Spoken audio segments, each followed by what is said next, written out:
علیکم رحمۃ اللہ۔ محمد مشتاق بھائی فرام سورج گڑھ، سوال ہے آپ کا کہ ہم لوگوں نے مشورہ کیا اور سوچا کہ جس طرح باقی نمازوں میں اذان اور جماعت کے بیچ میں تھوڑا بہت وقت ہوتا ہے، اسی طرح مغرب کی اذان اور مغرب کی نماز کے بیچ میں بھی 5 منٹ کا کوئی ٹائم ایسا رکھیں، یعنی اذان کے 5 منٹ بعد جماعت کھڑی ہو، جیسا کہ عام طور پر ساری مساجد کے اندر ہندوستان، پاکستان میں اور دنیا بھر میں تو ویسے بھی ہے۔ رمضان کے مہینے میں اذان مغرب اور جماعت مغرب یعنی مغرب کی نماز کے بیچ میں 5-10 منٹ کا گیپ موجود رہتا ہے، تو یہی ہم رمضان کے علاوہ بھی اگر کریں جی آپ کر سکتے ہیں۔ ان عبداللہ المزنی عن النبی صلی اللہ علیہ وسلم قال صلوا قبل صلاة المغرب صلوا قبل صلاة المغرب قال فی الثالثة لمن شاء کراہیت ان یتخذها الناس سنتا۔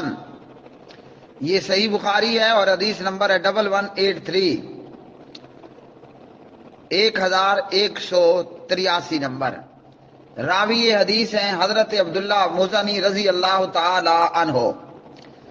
جناب حضرت عبداللہ المزنی رضی اللہ عنہ نبی علیہ السلام سے بیان کرتے ہیں، آپ علیہ السلام نے فرمایا صلو قبل صلاۃ المغرب، پڑھو نماز مغرب سے پہلے، پڑھو نماز مغرب سے پہلے۔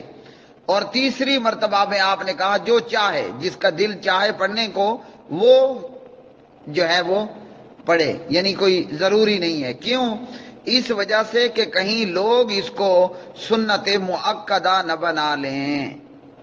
تو صحیح بخاری کی حدیث نے آپ کے مشورے کا آپ کو جواب دیا۔ آپ نے مجھ سے پوچھا، میں نے نبی کریم صلی اللہ علیہ وسلم کی حدیث سے پوچھا اور حدیث نے مجھے نبی علیہ السلام سے بتا دیا۔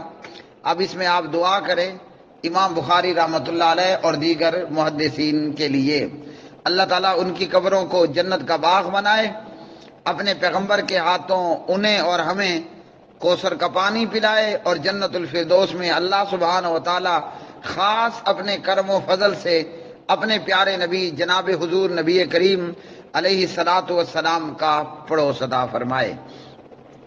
تو یہ حدیث آپ کو بتا رہی ہے کہ اذان مغرب اور نماز مغرب کے بیچ میں آپ گیپ رکھ سکتے ہیں، فاصلہ رکھ سکتے ہیں، تھوڑا سا ٹائم دے سکتے ہیں۔ تو اللہ کے فضل سے اور نبی علیہ الصلاۃ والسلام کی تعلیمات کے مطابق آپ آج ہی اس کا پریکٹیکل بھی کر دیں اور اعلان بھی کر دیں کہ آئندہ اذان مغرب اور نماز مغرب کے بیچ میں 2 رکعت سنت پڑھنے جتنا وقت دیا جائے گا۔ اس لیے اذان مغرب کے بعد جو 2 رکعت پڑھنا چاہے وہ پڑھے، اور جو نہیں پڑھنا چاہتا وہ نہ پڑھے۔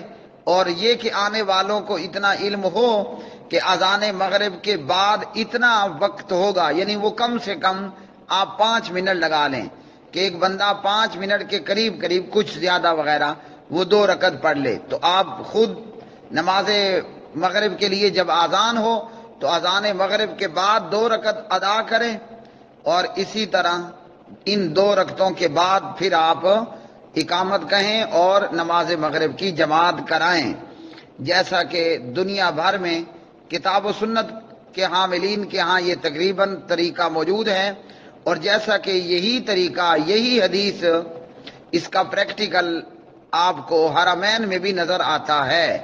اگر آپ پہلے گئے تو آپ نے اپنی آنکھوں دیکھا ہوگا، اگر آج تک آپ نے حرمین جو ہے وہ زیارت نہیں کی تو اللہ تعالیٰ آپ کو مکہ بھی لے جائے، محمد الرسول اللہ صلی اللہ علیہ وسلم کی مسجد نبوی میں دیکھ لے اور جانے کی توفیق دے، تو انشاءاللہ وہاں بھی آپ کو یہ نظر آئے گا۔ بہرحال اس حدیث نے اس سوال کا جواب دیا کہ اذان مغرب اور نماز مغرب کے بیچ میں 5 سے 10 منٹ کے وقت کے درمیان وقفہ کرنا درست ہے۔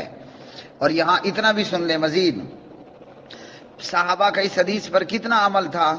اتنا عمل تھا کہ کہ اگر کوئی نیا آنے والا آ کر دیکھتا اذان مغرب کے بعد تو وہ یہ سمجھتا تھا کہ گویا کہ جماعت ہو چکی ہے.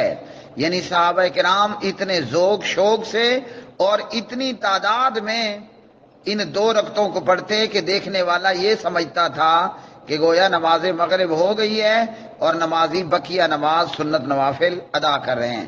اہتمام کیجئے، اللہ تعالی ہمیں اپنی نبی کی حدیث کا مصداق بنائے کہ جس نے ہم سے حدیث سنی اس کو یاد کیا اور اس کو آگے پہنچایا، اللہ سبحانہ و تعالی اسے تر و تازہ رکھے.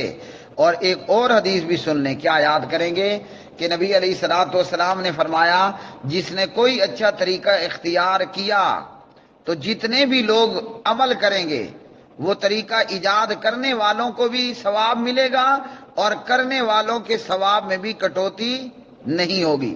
تو اپنی مسجد میں پیارے نبی علیہ السلام کی اس تعلیم کو زندہ کیجئے. انشاءاللہ آپ کے مرنے کے بعد بھی اور میرے مرنے کے بعد بھی میرے کہنے پر، آپ کے کرنے پر، امام بخاری کے حدیث لانے پر، عبداللہ المزنی رضی اللہ عنہ کی روایت کرنے پر تا قیامت ثواب کنٹینیو رہے گا انشاءاللہ.